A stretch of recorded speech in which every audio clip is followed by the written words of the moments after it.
রাজনীতিবিদদের দুর্নীতিবাজ প্রমাণের জন্য একটি গোষ্ঠী অপতৎপরতা চালাচ্ছে বলে অভিযোগ করেছেন আওয়ামী লীগ সাধারণ সম্পাদক ওবায়দুল কাদের।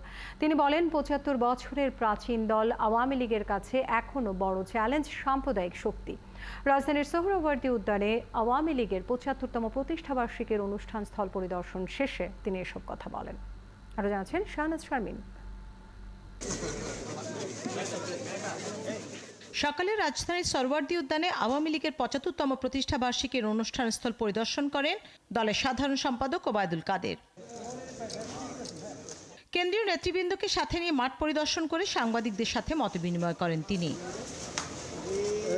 বক্তব্যের শুরুতে আওয়ামী লীগের ৭৫তম প্রতিষ্ঠাবার্ষিকী ও প্লাটিনাম জয়ন্তীকে ঘিরে কেন্দ্র থেকে তৃণমূল পর্যন্ত উৎসবমুখর প্রস্তুতির কথা জানান ওবায়দুল কাদের। স্বতঃস্ফূর্ত, সুশৃঙ্খল, আনন্দঘন উপস্থিতি ঢাকার এই ঐতিহাসিক সোহরাওয়ার্দী উদ্যানে হবে।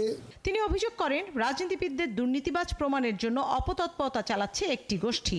পলিটিশিয়ানদেরকে করাপ্ট বানাবার এবং এই পলিটিশিয়ানরা ব্যর্থ এটা প্রমাণ করার জন্য এক শ্রেণীর লোক আজকে বাংলাদেশে তৎপরতা চালাচ্ছে।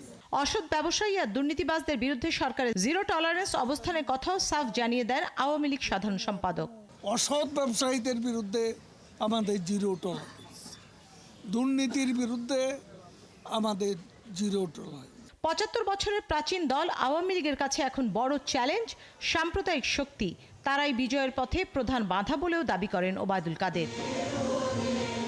শাহনাজ শারমিন, ৭১, ঢাকা।